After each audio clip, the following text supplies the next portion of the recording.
I'm Tasneem bringing you this week's movie review. I'm a huge horror movie fan. I love nothing more than to see a well-made film that can scare the daylights out of me. Alone was a film that I was very excited to watch, especially after seeing the promos, which looked very promising. Even though Bollywood isn't known for its horror genre, with horror queen Bipasha Basu in the lead, let's take a look to see if Alone stands alone as one of the better horror films.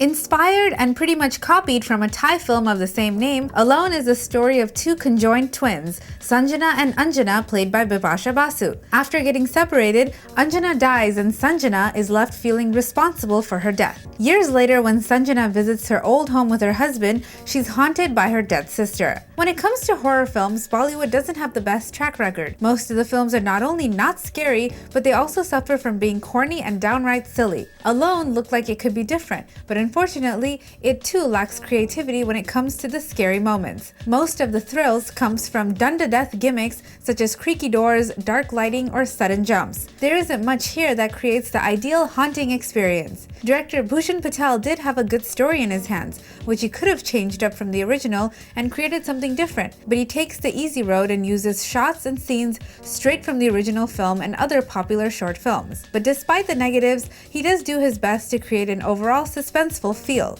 The location is new, therefore adds to the unknown scary factor. Visual and sound effects, both of which are important for this genre, are well done and adds to the creepy elements. Bipasha Basu has come to be known as the queen of horror, therefore she's comfortable in these roles of constantly jumping out of her skin. She does a good job as both Sanjana and Anjana, but after a while her repeated screeches and crying becomes a bit annoying. Newcomer Karan Singh Grover comes from TV serials and therefore has plenty of acting experience. He also does a good job opposite the experienced Basu. Both of the stars share good chemistry and plenty of moments to show off their fit bodies. Alone's music is passable. Avara and Katra are the songs that stand out. Overall, Alone is a good script and could have been a great scary flick, but it unfortunately disappoints and becomes another typical not-so-scary Bollywood attempt. With a lack of spine-chilling moments and scares, this film is getting 2.5 stars on Showbiz India.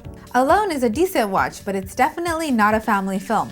Not for the scares, but for the racy and intimate scenes that it has plenty of. That's all for me for now. I'll see you guys back here next week with another movie review.